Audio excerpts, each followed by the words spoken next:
ইদানিং ঢাকার ভোজন রসিকদের কি রুচি বদলেছে? কড়াইয়ের গরম তেল বা মশলার কড়া গন্ধ নয়, বরং মাটির সরা ও কাঁসার থালায় পরিবেশিত দেশীয় ভোজের প্রতি যেন টান বাড়ছে তাদের। ভাত, ডাল, নানা পদের ভর্তা আর শাকসবজির পদ নিয়ে ঢাকায় মাথা তুলে দাঁড়িয়েছে বেশ কিছু রেস্তোরাঁ, যা মুহূর্তেই ফিরিয়ে দিচ্ছে গ্রাম বাংলার সেই পরিচিত স্বাদ। ভেতো বাঙালি নামটি আমাদের শেকড়ের কথা মনে করিয়ে দেয়। এই রেস্তোরাঁ নামের সার্থকতা প্রমাণ করে চলেছে একদম সাদামাটা ঘরের রান্নার স্বাদে, গ্রামীণ রান্নার মতো সহজ খাবার দিয়ে।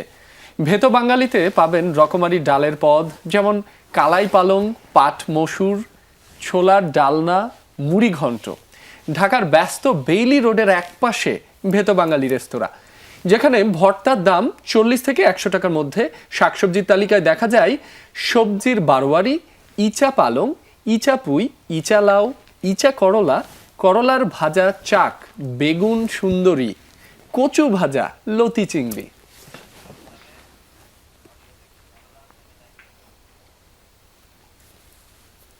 আমাদের যে খাদ্য সংস্কৃতি, আমাদের খাদ্য সংস্কৃতির মূল উপাদান হচ্ছে ভাত। মানে আমাদের প্রায় 6000 বছর আগে থেকে এই ভারত উপমহাদেশে ভাত খাওয়া মানুষের শুরু। আর তারও আগে 13,000 বছর আগে শুরু হয়েছে চীনে। তো সেখান থেকে কালের পরিক্রমে আস্তে আস্তে এই উপমহাদেশে এসছে। তো ভাত আমাদের মূল যে খাদ্য সংস্কৃতি, সেই খাদ্য সংস্কৃতিকে আমরা আসলে বেস ধরেছি, যে ভাতটাকে উপজীব্য করে আমরা কি করে এই খাদ্য সংস্কৃতিকে আমরা নিয়ে আসতে পারি। আর ঢাকা শহরে বা আমাদের দেশে এখন যে ফুড কালচার গড়ে উঠেছে, সেটা এক ধরনের মিক্স এবং পাশ্চাত্য বিভিন্ন ধরনের ওয়েস্টার্ন ফুড, এই সমস্ত কিছু চলে এসছে। যেমন এখন ফাস্ট ফুডে অনেক বেশি হ্যাবিচুয়েটেড এখনকার ছেলেমেয়েরা। আমরা চাই যে আমাদের যে কালচার, আমাদের ছোটোবেলায় আমরা যেটা দেখেছি, আমার মায়ের হাতে, আমার দাদির হাতে, আমার নানির হাতে যে খাবারগুলো খেয়েছি, সেই খাবারগুলো আমাদের ছেলেমেয়েরা বা তাদের পরের জেনারেশন যেন সেই খাবারগুলোতে অভ্যস্ত হয়, সেইগুলো যেন আমরা ভুলে না যাই। এবং সেই জায়গা থেকে চিন্তা করে আসলে আমাদের এটা করা।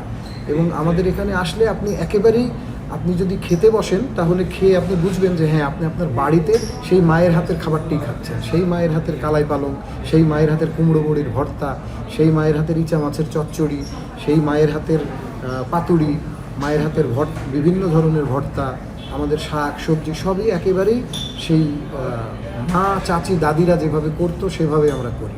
এবং আমার এখানে আপনি আরও একটা জিনিস পাবেন, চালের রুটি, যেটা ঢাকা শহরের কোনো রেস্টুরেন্ট আসলে করে না। মানে একটা সময় গ্রামে বিকেল সন্ধ্যা হলেই হাঁসের মাংস এবং চালের রুটি খাওয়ার একটা ট্র্যাডিশন ছিল। বিশেষ করে শীত আসলে নানা ধরনের পিঠা, আমরা সেগুলোকে এখানে প্রাধান্য দিই এবং দিচ্ছিও।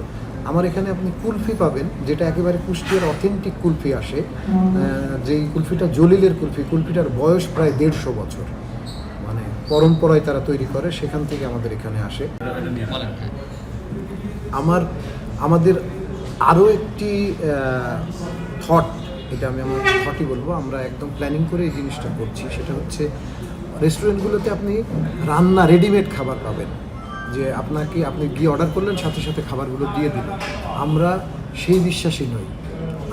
আপনি এসে অর্ডার করবেন, আপনার কী কী পছন্দ খেতে, আপনি অর্ডার করলে আপনার জন্য রান্না করে আমরা খাবারগুলোকে দেব।